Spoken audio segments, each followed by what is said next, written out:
Leo Tolstoy was a man who, by all outward measures, had reached the pinnacle of human achievement. Born into Russian aristocracy in 1828, he inherited wealth and privilege that most could only dream of. His sprawling estate at Yasnaya Polyana, surrounded by forests and fields, was a symbol of his status. But it was his mind, not his lineage, that truly set him apart. By the time he was in his 40s, Tolstoy had penned War and Peace and Anna Karenina, two novels that would cement his reputation as one of the greatest writers in history. These works weren't just stories. They were vast tapestries of human experience, weaving together the chaos of war, the intricacies of love, and the quiet struggles of the soul. Readers across the globe marveled at his ability to capture life's complexity, and critics hailed him as a literary genius. He had fame, wealth, a devoted wife, Sophia, and a growing brood of children who filled his home with life. To the world, Tolstoy was a man who had it all. Yet beneath this glittering surface, a storm was brewing. Tolstoy wasn't content to bask in his accomplishments. Instead, he found himself wrestling with a question that gnawed at him relentlessly. What is the meaning of life if everything ends in death? This wasn't a fleeting curiosity or a philosophical exercise to pass the time. It was a profound, visceral torment that shook the foundations of his existence. He looked at his grand estate, his adoring family, his shelves of books, and saw them all as temporary. Death loomed over everything like a shadow he couldn't escape. His children would grow old and die. His novels, no matter how celebrated, would one day fade into obscurity. Even his own body, still strong in middle age, would betray him in time. What, then, was the point of it all? This wasn't the kind of question that comes and goes with a glass of wine or a good night's sleep. For Tolstoy, it was a crisis that seeped into every corner of his life. He described it later in a confession, a raw and unflinching account of his inner turmoil. He wrote of waking up in the night, gripped by a terror he couldn't name, a sense that all his striving was for nothing. The more he thought about it, the more hollow his achievements felt. Fame was just the fleeting praise of strangers. Wealth could buy comfort, but not purpose. His family's love warmed his heart, but it couldn't shield him, or them, from the inevitable. Death wasn't just an end, it was an eraser, wiping away every trace of meaning he'd tried to build. Tolstoy's despair wasn't abstract or theoretical. It was personal, visceral, and all-consuming. He envied simpler people, peasants, laborers, even his own servants, who seemed to live without this crushing weight. They worked, laughed, and loved without staring into the abyss as he did. Why couldn't he be like them? Why couldn't he just enjoy what he had? But Tolstoy's mind wouldn't let him rest. His intellect, the very gift that had brought him success, became his tormentor. It demanded answers where none seemed to exist. He couldn't unsee the truth. Everything he held dear would vanish, and he couldn't reconcile that with the life he'd built. This inner conflict turned Tolstoy into a paradox. To the outside world, he was a titan of literature, a man who had conquered the heights of human expression. But inside, he was unraveling. He began to question whether his success was a blessing or a curse. Had he been less aware, less introspective, perhaps he could have lived in blissful ignorance. Instead, he was trapped in a cycle of doubt and dread. The more he achieved, the more he saw its fragility. The love of his wife and children, once a source of joy, now reminded him of what he'd lose. His novels, once his pride, felt like monuments to a life he no longer understood. By the late 1870s, this crisis reached a breaking point. Tolstoy was in his 50s, still vigorous and productive, yet he felt like a man on the edge of a cliff. He couldn't shake the sense that his life, for all its richness, was empty at its core. Society told him he should be happy. After all, he had everything it valued. But society's values rang hollow to him now. Wealth couldn't buy meaning. Fame couldn't outrun death. Love couldn't stop time. Tolstoy was a man drowning in abundance, yet starving for something deeper. His question, what is the meaning of life if everything ends in death, became the lens through which he saw the world, and it colored everything in shades of gray.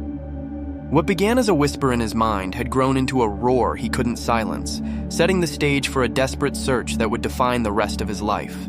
Faced with an existential void that threatened to swallow him whole, Lev Tolstoy didn't sit idly by. He was a man of action, even in despair, and he turned to the tools he trusted most, his intellect and his relentless curiosity. If the meaning of life couldn't be found in wealth, fame, or family, perhaps it lay in the realm of ideas. So he plunged into philosophy, science, and logic, determined to uncover a truth that could quiet the storm inside him. He read voraciously, poring over the works of the world's greatest thinkers, Schopenhauer's grim pessimism, Kant's intricate moral systems, the existential musings of Kierkegaard and others. These were minds that had wrestled with life's big questions, and Tolstoy hoped they could light a path out of his darkness. But the deeper he went, the heavier his burden grew. Philosophy at first seemed promising.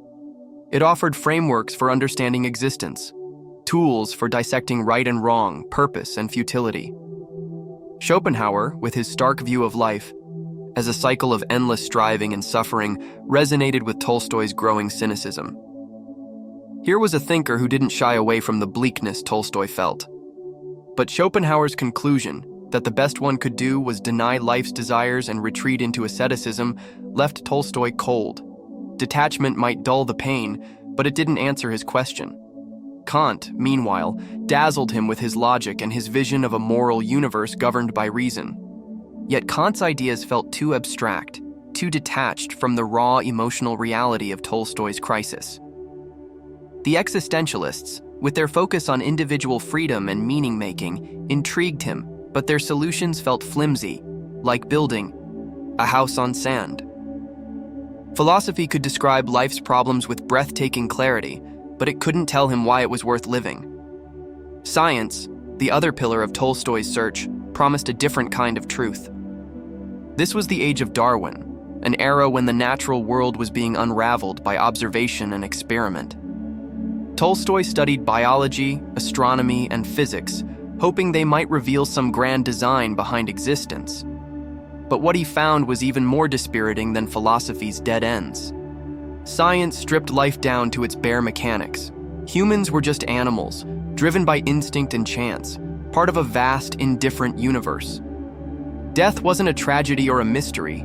It was a biological certainty, the endpoint of a process that began with a random spark.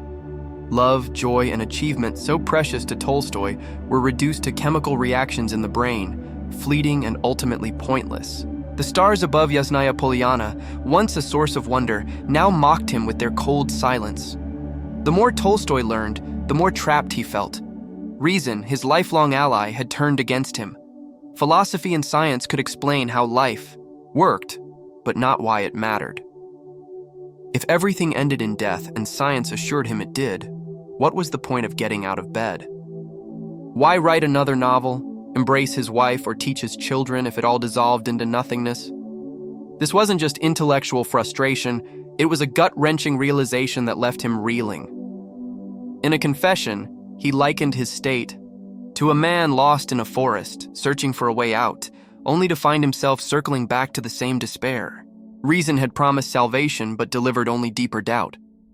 Tolstoy's crisis sharpened into a stark dilemma. He saw two paths ahead, both unbearable. The first was to accept that life was meaningless, a cosmic accident with no purpose, no value beyond what he could trick himself into believing.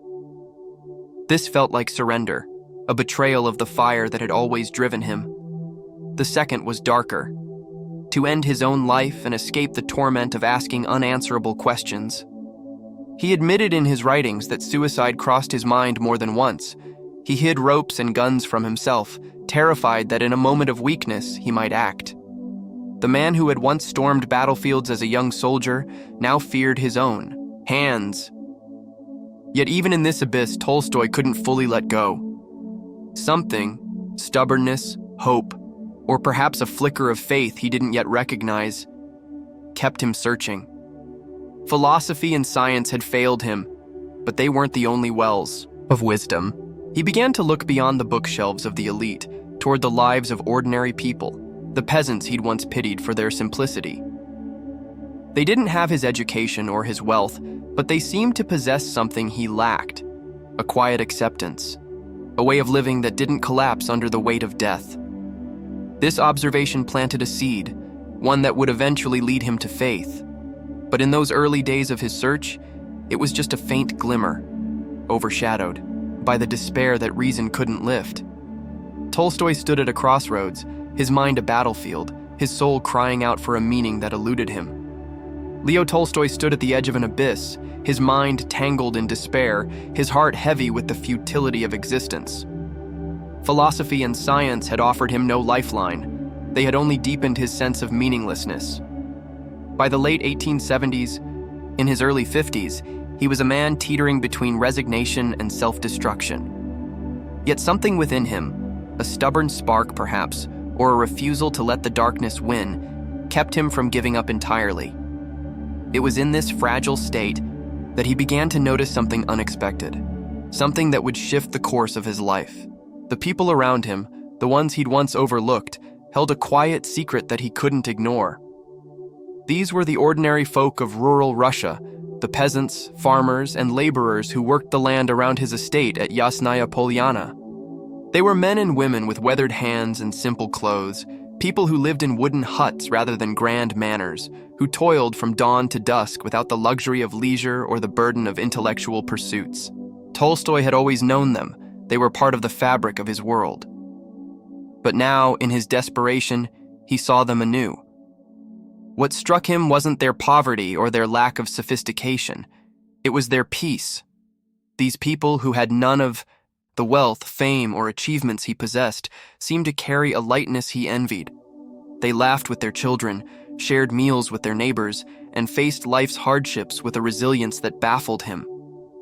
At first, Tolstoy couldn't understand it. He had spent years wrestling with the question that haunted him. What is the meaning of life if everything ends in death? It was a riddle that had driven him to the brink, a torment that no amount of success could silence.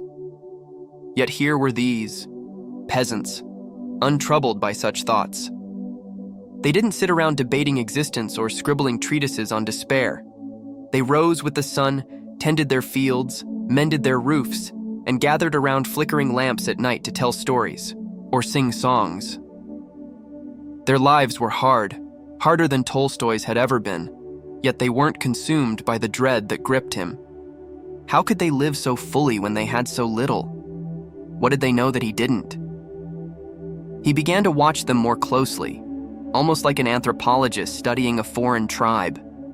He walked the muddy paths of their villages, listened to their conversations, and observed their rhythms. A farmer would spend hours guiding a plow through stubborn soil, sweat beading on his brow, yet whistle a tune as he worked. A mother would cradle her child, her face lined with exhaustion, yet smile with a warmth that seemed to defy her circumstances. An old man, bent by years of labor, would sit on a stoop and gaze at the horizon with a quiet contentment Tolstoy couldn't fathom. These weren't people pretending to be happy. Their joy was real, woven into the fabric of their days. Tolstoy realized that their peace stemmed from something deeper than mere ignorance. He'd once assumed they were spared his anguish because they didn't think as he did, because their minds weren't sharp enough to pierce the veil of life's illusions. But that explanation no longer held. These people weren't blind to suffering or death. They buried loved ones, endured hunger, and faced the same brutal winters he did. Yet they didn't let those realities unravel them. Instead, they found meaning in the very things Tolstoy had begun to see as fleeting: their families, their work, their ties to the land. A harvest wasn't just food on the table. It was a triumph shared with the earth. A child's laughter wasn't just a sound. It was a thread binding them to the future. What set them apart, he noticed, was faith. Not the dry theology of the church he'd rejected as a young man, but a living faith that pulsed through their actions. They believed in something bigger than themselves, whether they called it God, fate, or the rhythm of life itself. This faith wasn't debated or dissected, it was lived. They prayed in humble chapels, crossed themselves before meals, and trusted that their struggles had a purpose they didn't need to define. Tolstoy saw that this trust gave them a foundation he lacked. While he'd been chasing answers in books and theories, they'd been building meaning through their days, one plowstroke, one embrace, one prayer at a time. This observation was a turning point for Tolstoy. It didn't erase his questions or banish his despair overnight, but it cracked open a door he hadn't known existed. If these simple people could live with purpose, perhaps he could too. Their lives suggested that meaning wasn't something to be solved like a puzzle. It was something to be experienced. For a man who'd spent years lost in his own mind, this was a revelation. The peasants didn't have his wealth or his genius, but they had something he craved, a way of being that didn't collapse under the weight of death. As he stood among them, a wealthy noble in a peasant's world, Tolstoy felt the first stirrings of hope, a hope that would lead him to rethink everything he'd ever believed. Tolstoy's discovery of the peasant's peace wasn't a fleeting moment of curiosity. It was a seed that took root and grew, pulling him out of the intellectual quicksand he'd been sinking into. At first, he'd envied their calm, their ability to live without the torment that plagued him. But as he lingered in their world, watching and reflecting, he began to see that their way of life held a profound wisdom, one that didn't rely on the tools he'd trusted for so long. This wasn't the wisdom of scholars or scientists, with their endless arguments and cold precision. It was a deeper, quieter knowing, born not from thought but from being. Tolstoy realized that the simplicity he'd once dismissed as naive wasn't a lack of depth. It was a source of strength. He'd assumed in his darker moments that the peasant's contentment came from ignorance, from a refusal to face the harsh truths he couldn't escape. But the more he observed, the more he saw how wrong he'd been. These people weren't dodging life's realities. They were meeting them head-on, with a clarity he'd lost somewhere along the way. A farmer didn't pause to question the purpose of sowing his fields. He sowed because the earth needed tending, because his family needed bread, because that was what you did. A mother didn't sit down to analyze why she loved her children. She loved them because they were hers, because love was the air she breathed. Their lives weren't cluttered with abstract debates about meaning. They were too busy living it. This realization hit Tolstoy like a thunderbolt. Meaning, he began to see, wasn't a trophy you won through reasoning, it was a gift you received through action. The peasants didn't waste time asking why life mattered, they showed why it did every day. When a farmer repaired a fence, he wasn't just fixing wood. He was caring for his home, his animals, his corner of the world. When a woman stitched a torn shirt, she wasn't just mending fabric, she was weaving love into her family's life. These acts, small and unglamorous, were the threads of a tapestry Tolstoy had overlooked in his quest for grand answers. The peasants didn't need to define purpose because they embodied it. What struck him most was how rooted their lives were, not just in the soil they worked, but in each other and in something greater. They were connected in ways Tolstoy, for all his wealth and intellect, had drifted from. They relied on their neighbors, shared their burdens, celebrated their joys together. A wedding wasn't just a union of two people. It was a village affair, a burst of life that rippled outward. A death wasn't just a loss. It was a collective mourning, a reminder of the bonds that held them. And beneath it all was that unspoken faith he'd noticed before, a trust that life, with all its mess and mystery, was part of a larger story. They didn't need to name it or prove it. They felt it in their bones. Tolstoy began to contrast this with his own existence. He'd spent years chasing meaning through his mind, dissecting life like a specimen under a microscope. Every joy, his wife's smile, his children's laughter, the thrill of a finished novel, had been shadowed by his awareness of its end. Death had loomed over him, turning every moment into a countdown. But the peasants didn't live that way. They didn't see death as a thief stealing their purpose. They saw it as a natural step, one they'd meet when it came. Until then, they filled their days with what mattered: work, love, community. Their simplicity wasn't a retreat from life's complexity. It was a way of embracing it fully without getting lost in the why. This shift in perspective was transformative for Tolstoy. He'd always prided himself on his intellect, his ability to wrestle with big ideas.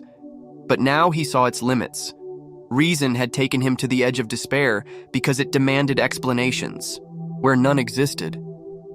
The peasants, with their lived wisdom, showed him another path, one where meaning wasn't found but made through the quiet courage of everyday acts. A farmer's plow, a mother's lullaby, a neighbor's helping hand, these weren't answers to life's questions, they were life itself. Tolstoy realized that he'd been looking in the wrong place all along. Meaning wasn't a distant star to chase. It was the ground beneath his feet, waiting for him to step into it. This wasn't the end of his journey, but it was a pivot. The wisdom of simplicity didn't erase his doubts or solve his crisis overnight. It gave him a new lens. He began to see that living authentically, with faith and connection, might be the antidote to his emptiness. The peasants had shown him that life didn't need to be justified, it needed to be lived. For a man who'd spent years trapped in his own head, this was a lifeline, a call to step out of the shadows and into the world he'd been questioning for so long. Leo Tolstoy's descent into existential despair had left him grasping for answers, and his discovery of the peasants' quiet resilience had opened his eyes to a way of life he'd never considered. As he lingered among them, watching their days unfold with a rhythm that seemed both ordinary and profound, one difference stood out above all: their faith. These farmers, laborers, and mothers believed in something greater than themselves, whether they called it God, the will of the universe, or the timeless cycle of nature. It wasn't a faith Tolstoy could easily define or pin down, but it was unmistakable.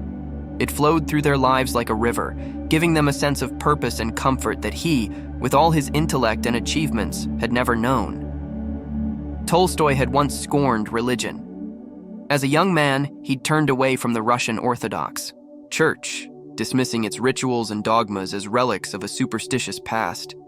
He'd seen faith as a crutch for the weak, a fairy tale for those too afraid to face the cold truths of existence. His mind, sharpened by years of reading and writing, had sought meaning in reason, philosophy, science, the power of his own logic. But those pursuits had led him only to despair, to a bleak vision of life as a fleeting spark in an indifferent void. Death had loomed over him, stripping away the value of everything he loved. Yet here were these peasants, facing the same mortal reality, and they didn't crumble. What was their secret? He began to see that their faith wasn't about escaping reality, as he'd once assumed. It wasn't a blind denial of life's hardships or a refusal to think deeply. These people knew suffering. They buried children, weathered famines, and bent under the weight of endless toil. But they didn't see those struggles as proof of a meaningless world. Instead, their faith framed life as part of a larger story, one that stretched beyond the horizon of their own existence. For them, death wasn't an end, but a passage, a door to something eternal, whether it was God's kingdom or the quiet return to the earth that had sustained them. This belief didn't erase their pain, but it gave them strength to bear it, an anchor to hold them steady when the storms came. Tolstoy noticed how naturally this faith wove into their daily lives. It wasn't a set of rules memorized from a book, or a sermon preached from a pulpit. It was a living presence. They crossed themselves before eating bread they'd baked from the wheat they'd grown, a small gesture that tied their labor to something sacred. They gathered in wooden chapels, their voices rising in hymns that echoed through the fields, not because they had to, but because it felt right. They spoke of God with the same familiarity they spoke of the seasons, something vast yet intimate, a force they trusted without needing to dissect. Tolstoy envied this ease, this lack of doubt. His own mind had always demanded proof, but their faith didn't lean on logic. It rested on experience, on the rhythm of a life fully lived. What struck him most was how this belief dissolved their fear of death. Tolstoy had spent sleepless nights haunted by mortality, imagining his body decaying, his name forgotten, his works reduced to dust. The peasants, though, faced the end with a quiet acceptance. An old woman might speak of joining her husband in the next world, her voice calm as if she were planning a trip to the next village. A father might comfort his children at a graveside, promising that life went on in ways they couldn't see. Death, for them, wasn't a thief stealing meaning. It was a chapter in a story that didn't end. Tolstoy realized that this perspective freed them from the dread that had consumed him. They didn't need to solve death. They surrendered to it, trusting it was part of a greater whole. This idea of surrender was new to Tolstoy. His life had been a battle against doubt, against the world, against himself. He'd fought to build meaning through his novels, his family, his intellect, only to watch it crumble under the weight of his own questions. But the peasants didn't fight. They let go, not out of weakness, but out of faith. They trusted that life, with all its mess and mystery, belonged to something bigger, a divine order, a natural flow, a purpose they didn't need to name. This surrender wasn't passive, it was active, a choice to live fully within that trust. Tolstoy began to see that his own resistance, his need to control and understand, might be the root of his suffering. Faith, he realized, wasn't about having all the answers. It was about living without them. The peasants didn't debate theology or demand evidence. They felt connected to something beyond themselves, and that was enough. For Tolstoy, this was a revelation. He'd spent years searching for a grand truth to justify existence, but perhaps the truth wasn't a concept to grasp. It was a relationship to embrace. The peasants' faith linked them to each other, to the land, to the unseen, and in that connection, they found a comfort he craved. It wasn't a faith he could adopt overnight. His skeptical mind wouldn't allow it, but it planted a seed. Maybe meaning didn't come from winning the war against death. Maybe it came from laying down his arms and joining the dance of life. Instead, Tolstoy's encounter with the peasants and their faith wasn't just an intellectual epiphany. It was a spark that ignited a profound transformation.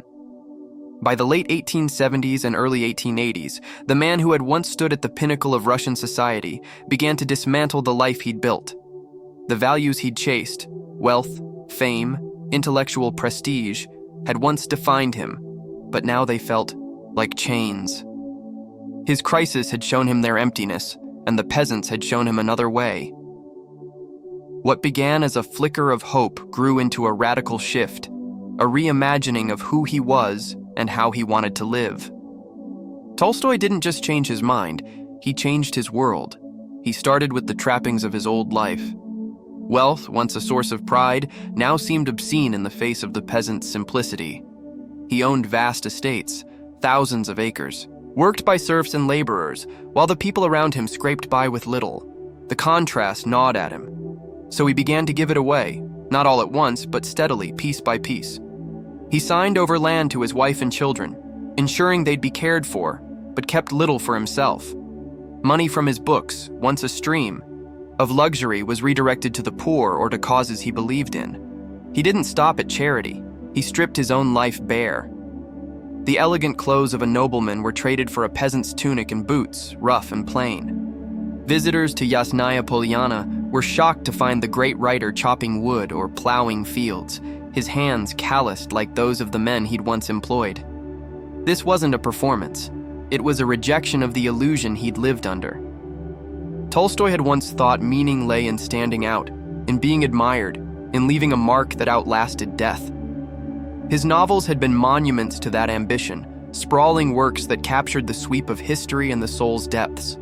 But fame, he saw now, was a hollow echo, and wealth a fleeting comfort. The peasants had taught him that meaning wasn't something you carved out of the world. It was something you shared, something that grew in the spaces between people. So he turned outward, focusing on service. He wrote pamphlets advocating for peace and justice, taught local children to read, and opened his home to those in need. His life became a bridge between his old self and the world he longed to join. This shift wasn't just physical, it was spiritual. Tolstoy didn't fully embrace the Orthodox Church. Its hierarchy and rituals still rankled him. But he found a faith of his own, inspired by the peasants' trust in something greater. He pored over the Gospels, drawn to the teachings of Jesus, not the divine figure of doctrine, but the human voice calling for love, humility, and surrender. He saw in those words a blueprint for the life he craved, one rooted in connection, not isolation. He no longer saw himself as a lone genius wrestling with the cosmos. He was part of a larger whole, linked to his fellow humans, to the earth, to a purpose he didn't need to define. This wasn't the faith of his youth, rigid and imposed. It was a faith he'd forged, simple and alive. The transformation brought him a peace he'd never known. For years, death had been his tormentor, a specter that robbed life of meaning. But now he let go of the need to defeat it. The peasants had shown him that meaning didn't have to be grand or eternal. It could be humble, fleeting, and still enough. A day spent helping a neighbor, a moment of laughter with his children, a quiet walk through the fields. These were enough because they were real. He stopped fearing death, not because he'd solved its mystery, but because he'd stopped, demanding that life justify itself. Like the peasants, he surrendered to its flow, trusting that it mattered even if he couldn't say why. Tolstoy's later years reflected this change. He became a moral voice, writing essays like "The Kingdom of God is Within You," urging nonviolence and equality. His ideas inspired figures like Gandhi, rippling beyond his lifetime in ways he couldn't have foreseen. Yet he didn't chase that legacy. He lived for the present, for the people around him. His family struggled with his choices. His wife, Sophia, mourned the loss of their old life. But Tolstoy couldn't turn back.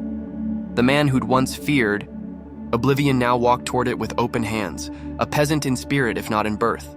His transformation wasn't perfect. Doubts lingered, old habits flared, but it was real.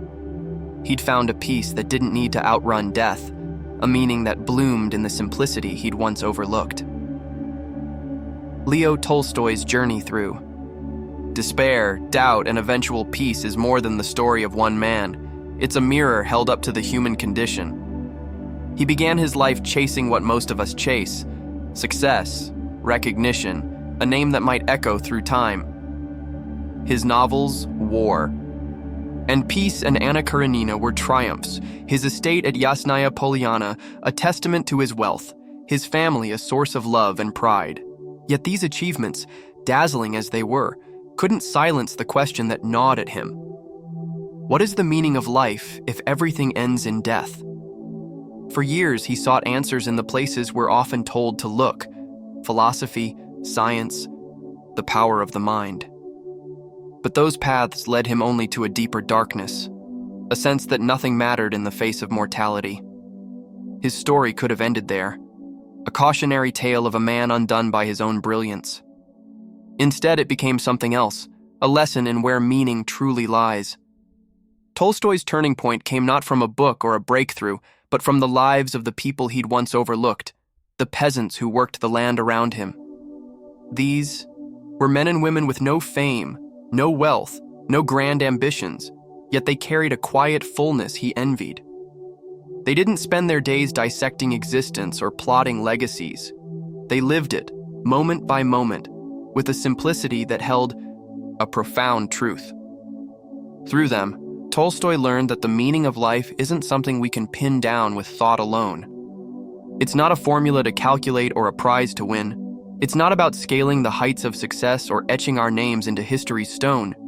Meaning, he realized, is a lived experience, woven into the fabric of the everyday. The love we give, the connections we nurture, the act of being fully present in a world that doesn't need to explain itself.